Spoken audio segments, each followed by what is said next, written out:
अंक शास्त्र में अंकों के प्रभाव के बारे में बताया गया है और ये अंक हमारे जीवन में कुंडली के ग्रहों से कहीं ना कहीं मैच कर जाते हैं। जिस जन्म तारीख पर जिस अंकों पर हम जन्म लेते हैं वही अंकों से संबंधित जो ग्रह होते हैं कुंडली में वो कहीं ना कहीं खराब और शुभ दोनों तरीके से पाए जाते हैं। यदि जन्म तारीख की जो अंक है उसमें से यदि कोई अंक मिसिंग है या नहीं है तो जी समझ लीजिए कि उससे अंक से रिलेटेड कोई ग्रह आपकी जन्म कुंडली में कहीं ना कहीं खराब या पीड़ित अवस्था में या कमज़ोर अवस्था में पाया जाएगा, जिससे संबंधित आपको उसकी समस्या हो रही होगी।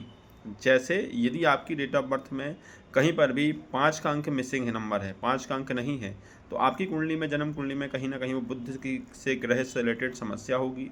कहीं 6 अंक नहीं है तो शुक्र से रिलेटेड समस्या होगी। शनि का 8 अंक नहीं है तो 8 अंक से रिलेटेड समस्या होगी। 2 का अंक नहीं है तो चंद्रमा से रिलेटेड समस्या होगी।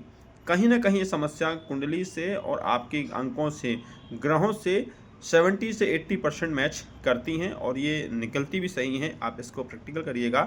क्योंकि अंकों का जो सिद्धांत है ये भी कहीं ना कहीं से बना है।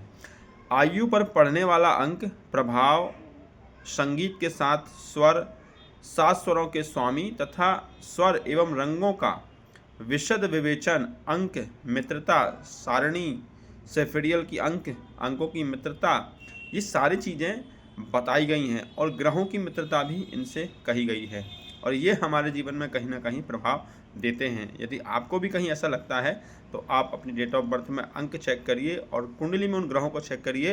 एज इट इज़ कहीं ना कहीं आपको सिमिलरिटी मिलेगी ही मिलेगी। ये अंकों की महिमा है। धन्यवाद।